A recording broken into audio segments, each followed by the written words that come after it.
Hello বন্ধুরা, কেমন আছো? আশা করি তোমরা সবাই ভালো আছো। আমরাও খুব ভালো আছি। খুব গরম পড়েছে, কী করব ভাবতে ভাবতে মাথায় এলো এই গরমে একটু লস্যি খাওয়া যাক। তারপর বৌদিকে বলে তাড়াতাড়ি সব কিছু গুছিয়ে নিয়ে এলাম। ফ্রিজে দইও ছিল। এরপর বৌদি একটা জগের ভিতর দই দিয়ে ভালো করে ফেটিয়ে নিল হাতা দিয়ে।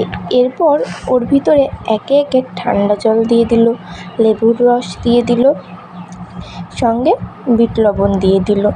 তারপর চিনি দিয়ে ভালো করে মিক্স করতে লাগলো যতক্ষণ না ফেনা ফেনা তৈরি হলো। এরপর সবাই খাওয়ার জন্য তো রেডি হয়ে আছি, কিন্তু কিসে করে খাবো? যাকেই বলি ঘর থেকে গ্লাস নিয়ে, কেউ আর যেতে রাজি হয় না।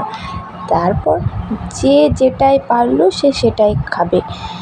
তারপর 2টো কাপ ছিল ওইখানে, সে কাপে দুজন খেলো।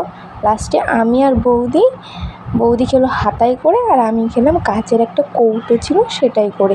কিন্তু যা বলো তা বলো, লস্যিটা খেতে দারুণ হয়েছিল। তোমরাও কিন্তু ট্রাই করতে পারো আর বলো কেমন হয়েছে ভিডিওটা।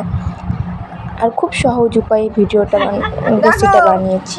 আশা করি তোমাদেরও ভালো লাগবে। তোমরা অবশ্যই চেষ্টা করবে। খুব অল্প উপকরণ দিয়ে গরমে দারুণ একটা মজাদার।